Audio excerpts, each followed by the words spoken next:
Sorry. Today is our anniversary, but I'm not gonna make it because of work. Please cancel the restaurant reservation. See ya. Wait, Before I could stop him, the call ended. Today marks our 20th anniversary.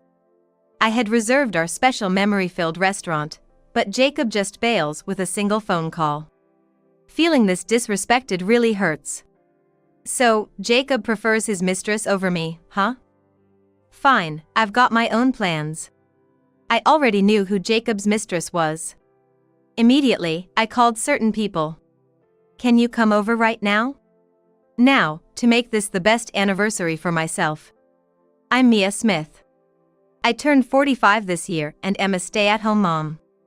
I live with my husband Jacob and our middle school-aged son. I met Jacob over 25 years ago.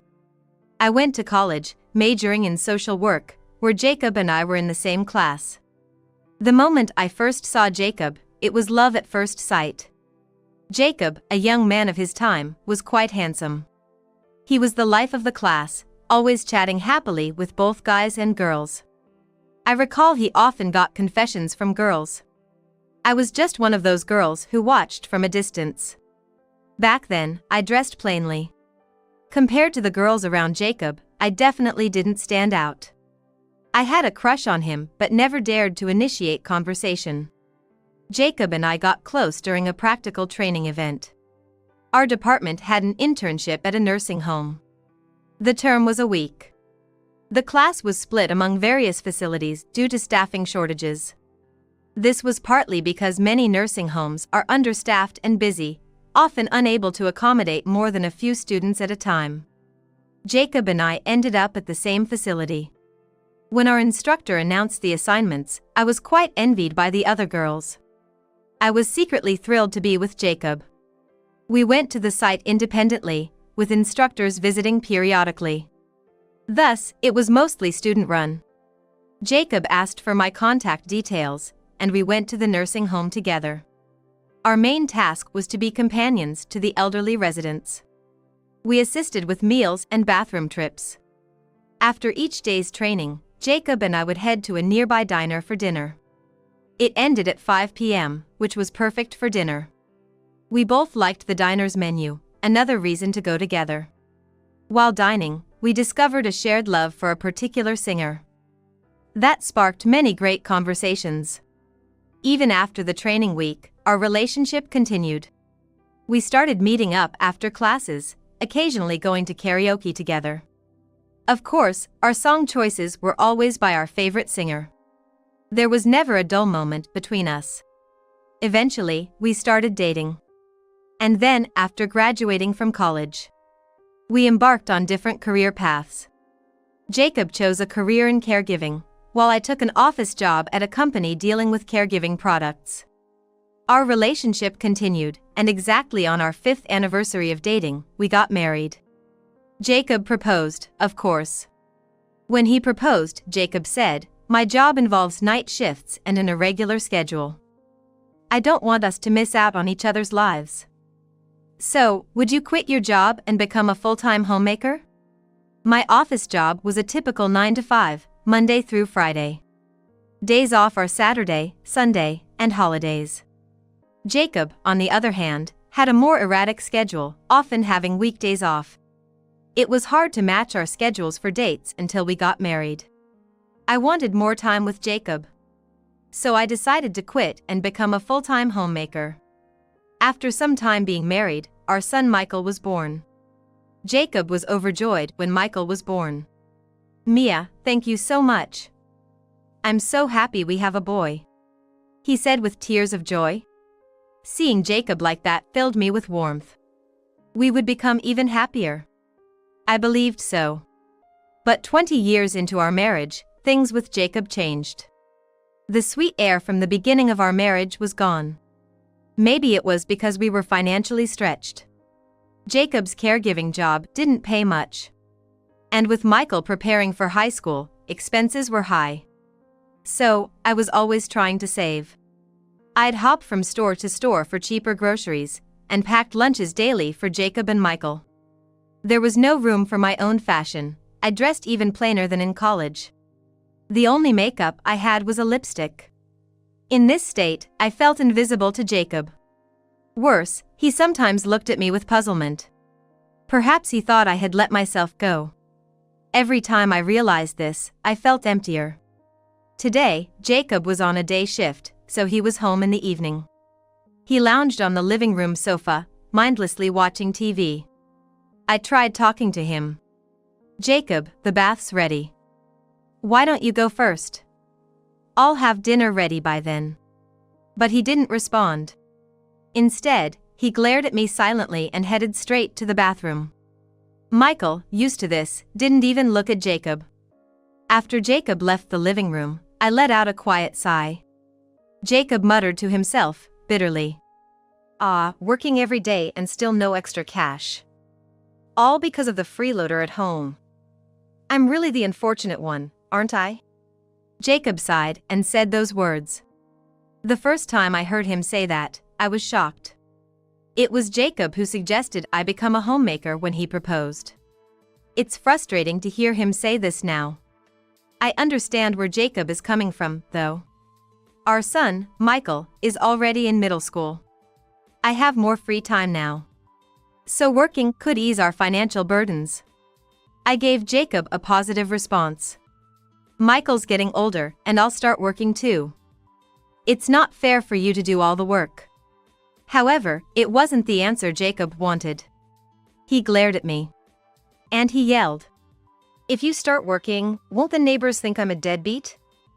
Don't embarrass me. Angry, Jacob went back to his room. So, what am I supposed to do? I was confused.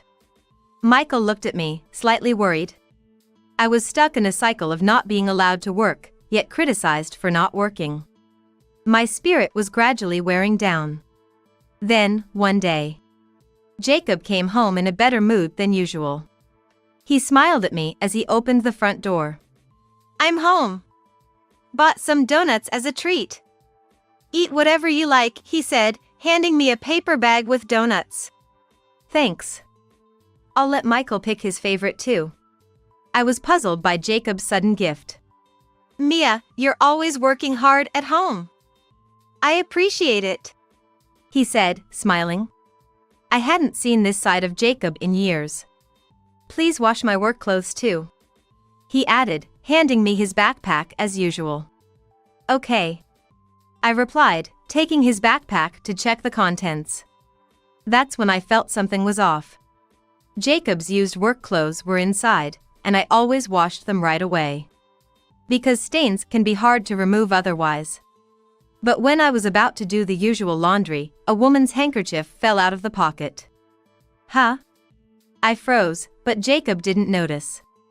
Just like that, he cheerfully said, I'm gonna take a bath, and went off to the bathroom, humming a tune. This couldn't go on.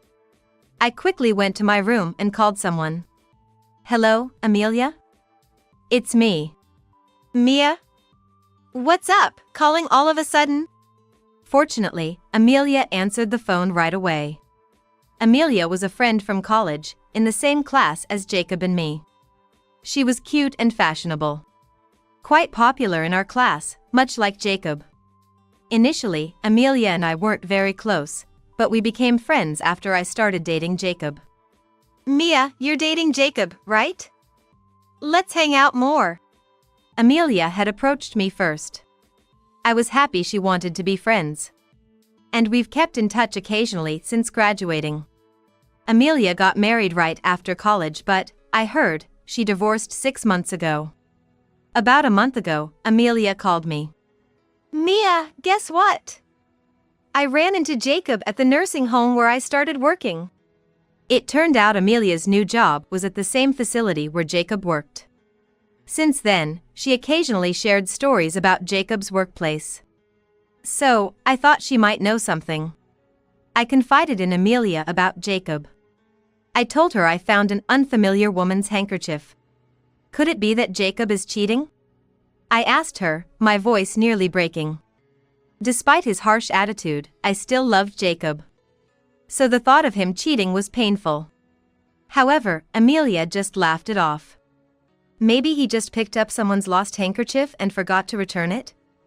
You're just worrying too much, Mia. Really? I replied, sounding anxious, but Amelia laughed carefree. Don't worry about Jacob. I'm keeping an eye on him for you. Amelia, I said, touched by her kindness. What a wonderful friend she was.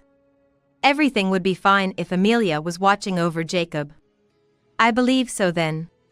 But Jacob continued to come home late. He often used night shifts as an excuse, not returning some nights. Loving Jacob as I did, I couldn't help but feel down. Could he really be cheating? I wondered, spending my days filled with anxiety. Then, one day, something happened. Mia, I'm home.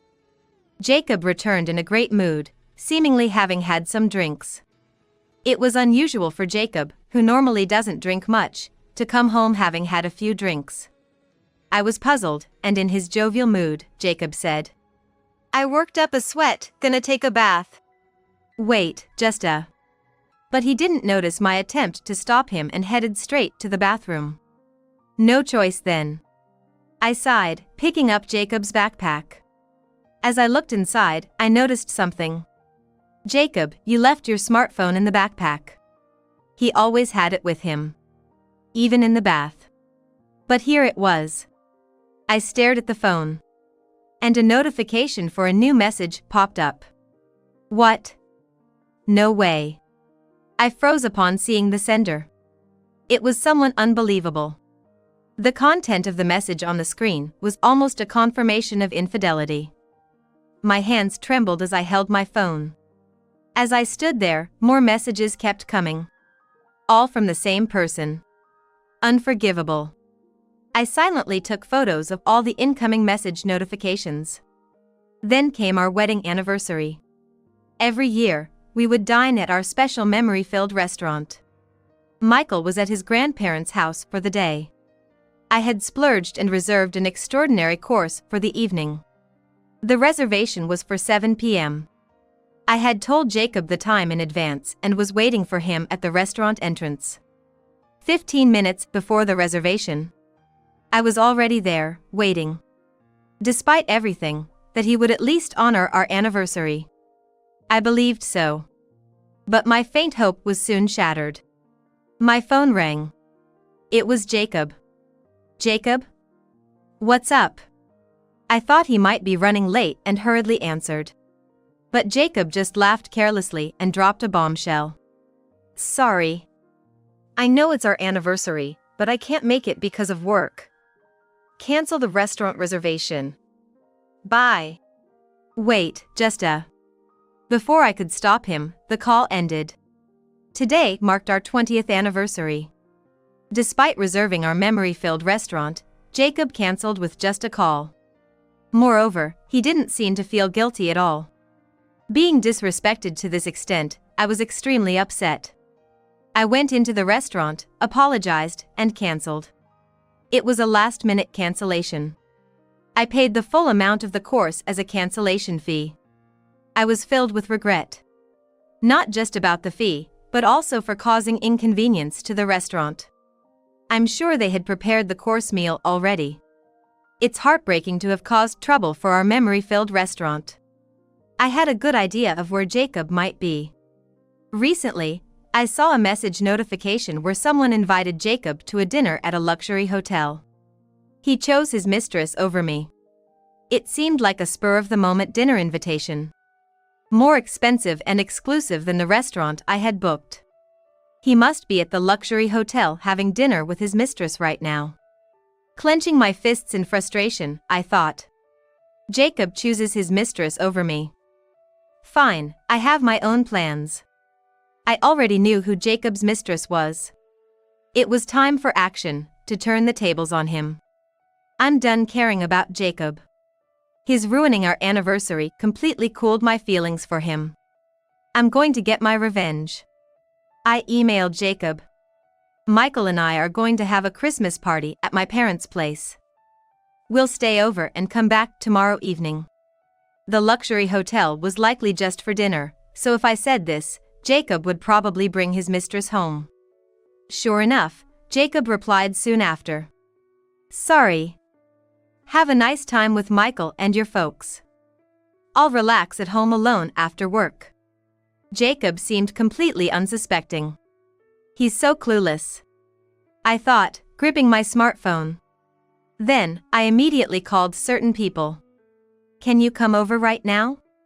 All I had to do was make this the best anniversary for myself. I smiled slyly. The intended people arrived within 30 minutes to an hour. They were Jacob's and Amelia's relatives. Plus, there was one special guest. Mia. Why did you suddenly call us over? And why are Amelia's mom and others here? My mother-in-law asked, looking puzzled as she entered the house. Jacob and Amelia's mothers knew each other. Because our college had a PTA where parents got to know each other. It was a small college, and Jacob, Amelia, and I were all in the same class. There were many events like college festivals and presentations, fostering interactions among parents. So, my mom knew Amelia's mom, and I got her contact from my mom. It's surprising to be called over suddenly with all the relatives. Amelia's mom said with a wry smile. But she wasn't angry and had brought Amelia's father and grandparents along. Could you look at this? I swiftly showed the smartphone screen to Jacob and Amelia's relatives. It was the chat notifications on my smartphone that Amelia had sent to Jacob. The messages were like, I have an invitation to a dinner at a luxury hotel.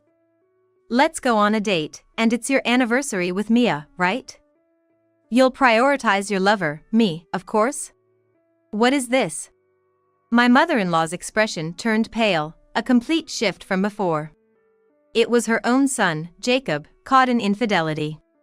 She must be feeling anything but calm. Jacob's father and other relatives also seemed to harbor feelings of disgust. Since my in-laws always had a good relationship, this might be especially hard for them. Amelia's mother looked bewildered. Amelia being the mistress? Her face turned ashen, looking like she might collapse at any moment. If Amelia's father hadn't been there to support her, she might have fainted. Amelia's grandmother also wore a look of disbelief, as if she couldn't believe what she was seeing. Almost everyone was on the verge of panic, and I calmly informed them. Jacob and Amelia are having an affair. Today was our wedding anniversary. But Jacob canceled our plans to have dinner with Amelia at a luxury hotel instead. I thought Jacob and Mia were doing well. My mother-in-law said, shocked and on the verge of collapsing. My father-in-law's face turned red with anger towards Jacob. I felt a bit pleased that they were angry on my behalf, seeming to take my side as the daughter-in-law. Amelia's parents were too shocked to speak, perhaps not wanting to believe it. The other relatives seemed to feel the same. But exposing them here wasn't the end. I needed to make one final move to make this the best anniversary for myself. I quietly told Jacob and Amelia's relatives. Jacob and Amelia should be returning soon. Can you all please wait here with me? Everyone nodded silently to my request. After a while, I'm home. Looks like nobody's here though. Hello, coming in. Jacob and Amelia returned home, looking very cheerful. Jacob seemed to be in a good mood, possibly from drinking. Amelia seemed happy to be at the house, also in high spirits. Welcome back. I greeted them quietly. Instantly, Jacob and Amelia panicked. What? Why are you here? Mia, weren't you supposed to be at your parents' house today? Jacob, you said that, right? Amelia looked horrified. Jacob was clearly bewildered. You're lying. That's just wrong as a person. Jacob started to confront me. Then, my mother-in-law burst out of the living room, standing between me and Jacob. Jacob, you're having an affair with Amelia. And you canceled your anniversary with Mia. Shame on you, she said, her face on the verge of tears. Her own son's disgraceful actions must have filled her with disappointment. Huh? Mom, why are you here? Jacob was visibly shaken by his mother's presence. Normally, my in-laws rarely came to this house. Because it wasn't very spacious, even though they lived close by. Usually, Jacob or I would visit their place if needed. As I was thinking this, Amelia's mother also appeared. That's right. Amelia, you're grown up and now Jacob's mistress. Just divorced and already this. Mom? Why are you here? Amelia was bewildered, her face a picture of confusion. I got a call from Mia. Amelia, your previous divorce was because of your affair too, right? I'm utterly disappointed in you. Amelia's mother exclaimed hysterically. Jacob, learning this new fact, confronted Amelia, you weren't always single? And what's this about an affair? Amelia retorted, it's just something from before we reunited, so what's the big deal? While Jacob and Amelia were arguing, other relatives gathered at the entrance, including Jacob's family and Amelia's grandparents. They all glared at Jacob and Amelia unanimously. The situation left both Jacob and Amelia rattled and confused. Why is Uncle here? It doesn't make any sense. Why are Grandma and Grandpa here? This is unbelievable! Amelia screamed, holding her head. I called them, I said calmly. Then Jacob and Amelia turned on me. Why did you call not just our parents but other relatives too? Yeah! Grandma and Grandpa have nothing to do with this. Both of them shouted and screamed loudly. Jacob and Amelia were oblivious to the gravity of their actions. I took out a document from an envelope and thrust it at them. Don't you understand when you see this? You two are having an affair, aren't you? It was a report from a private investigator. For the past 2 weeks, I had them investigate Jacob and Amelia's affair. The results were damning, with several incriminating photos. Recently, Jacob had been saying, I won't come home tonight due to the night shift, but most of it was a lie. He had been repeatedly going on dates with Amelia. It was utterly infuriating. Reading the investigation report, Jacob and Amelia's faces turned pale. This is, Jacob stuttered, unable to come up with an excuse. His voice trembled slightly. Amelia was also pale. Why are there photos like this? She muttered. Then, in front of everyone, she began to tear the investigation results into pieces. Amelia! What are you doing? Amelia's mother desperately tried to stop her, but Amelia ignored her. After tearing up the papers completely, Amelia laughed. It's funny, now there's no evidence of the affair. Mia, you're so naive to give away important proof like that. Amelia, you're a genius. Mia gets too cocky, and that's why this happened. Reflect on it a bit, Jacob said, seemingly pleased. What a thing to do. Amelia's mother was in shock. The other relatives looked at Jacob and Amelia with disbelief in their eyes. But I wasn't bothered by Amelia tearing up the investigation results. I smiled reassuringly at Amelia's mother, it's okay. Then I addressed Jacob and the others. Don't worry. I've made copies for all the relatives. Huh? I said, distributing the copies to the relatives. Amelia, in near hysteria, shouted, stop it, but of course, I ignored her. Everyone was taken aback as they read the investigation results. This is just appalling. Amelia's mother commented seriously. Jacob's parents blushed with the shame of their family's actions. I can't believe our affair got exposed. I thought we were handling it well. Jacob muttered in frustration. Amelia remained silent. I addressed the bewildered Jacob and Amelia. It's a shame. If Jacob had prioritized our anniversary today, I was willing to forgive him. I still loved Jacob despite knowing about the affair, and was ready to let it go if he had prioritized our anniversary. But unfortunately, that didn't happen. In the end, Jacob chose Amelia over his long-term partner, me. And Amelia, if you hadn't planned a dinner on our anniversary, none of this would have happened, I said, glancing at Amelia, who clenched her teeth in frustration. I continued. What were you thinking when you advised me? Did you think you had the upper hand? Well, now you're in a predicament, aren't you? I chuckled softly. Damn it! Amelia looked truly upset. She thought she was better than me. And yet she was outplayed. And while Jacob and Amelia were visibly frustrated, they suddenly noticed a certain person standing before them. Why is the nursing home director here? Jacob muttered. The director? Amelia turned pale upon seeing the director. I answered with a smile. Today's special guest. Not a relative, but in a way, responsible for you too, right? That's why I secretly invited him. Huh? Jacob uttered in disbelief. Amelia was pale.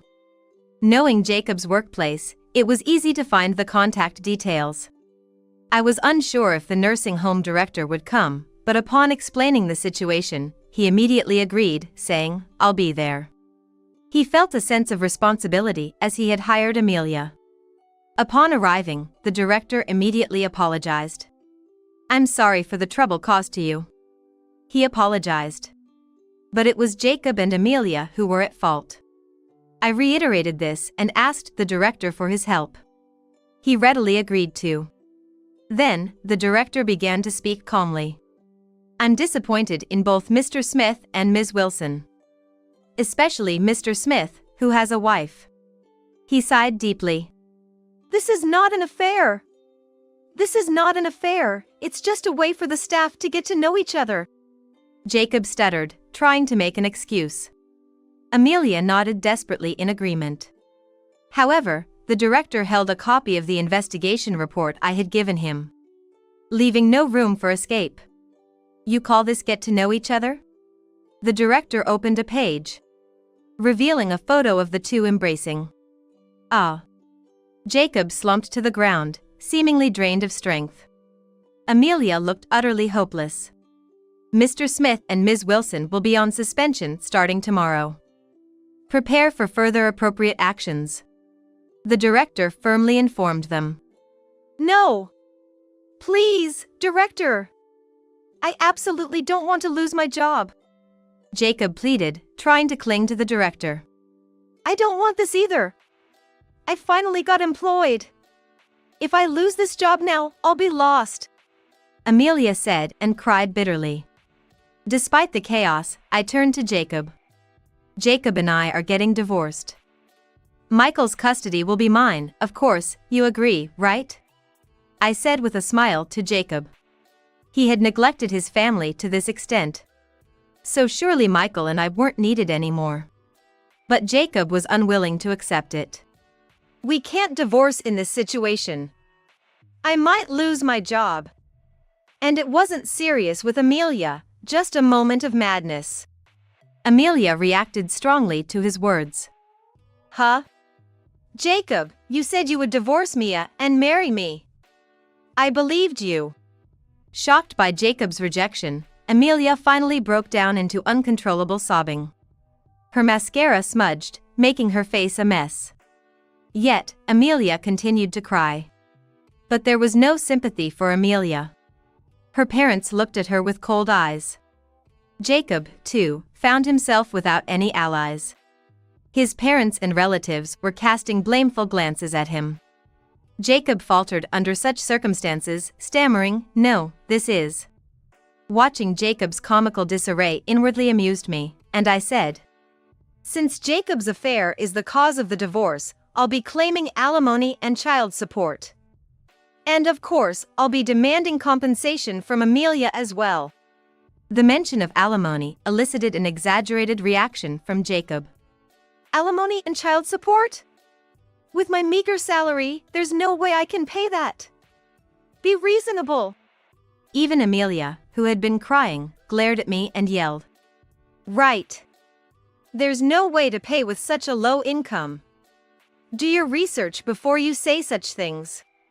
I couldn't help but laugh at their remarks. Complaining about their low salaries in front of their employer, the director, was ironic. The director, veins popping, was clearly upset. This would undoubtedly mean their dismissal. The relatives were also frowning. Severe consequences awaited the two. In a way, this turned out to be the best anniversary, I said with a smile. Soon after, my divorce with Jacob was finalized. He resisted a lot, but there was irrefutable evidence. He pleaded several times during our time at home, let's not divorce. Let's live as before, his face almost in tears. But neither I nor Michael had any intention of that. Michael declared to Jacob, I'm disappointed in you. From now on, I'll live as if you don't exist. That must have been a shock to Jacob. And his parents also kept persuading him to let me go. Eventually, Jacob listlessly signed the divorce papers. Soon after the divorce was finalized, Michael and I were set to leave the house. Jacob resisted desperately. Please don't go. I've lost my job, and I don't know what to do alone, he said, holding his head in despair. After that incident, Jacob and Amelia were quickly fired. Such an affair within the facility was unacceptable. The director had made a prompt decision. I addressed the despondent Jacob. This is all your own doing. Anyway, you and I are now strangers. Just make sure you pay the alimony and child support, I informed him matter-of-factly.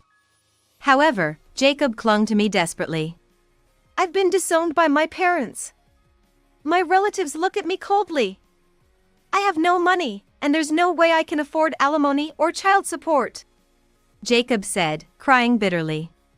For Jacob, who had always been at the center of attention, being alone must be difficult.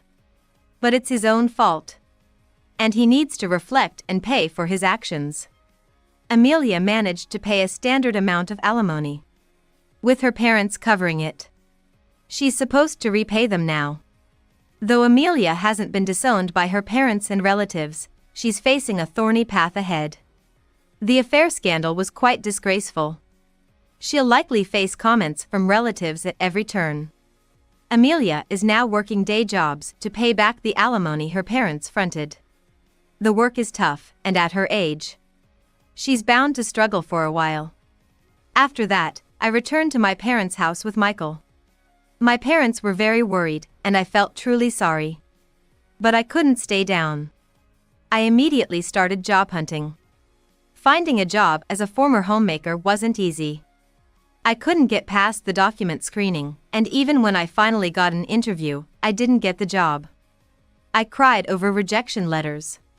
But after applying to dozens of companies, I finally got hired. The job was with a housekeeping service, focusing on cooking dinner and cleaning. This was something I could do using my experience as a homemaker. My parents and Michael are supportive. There are many new things to get used to, but I'm determined to do my best.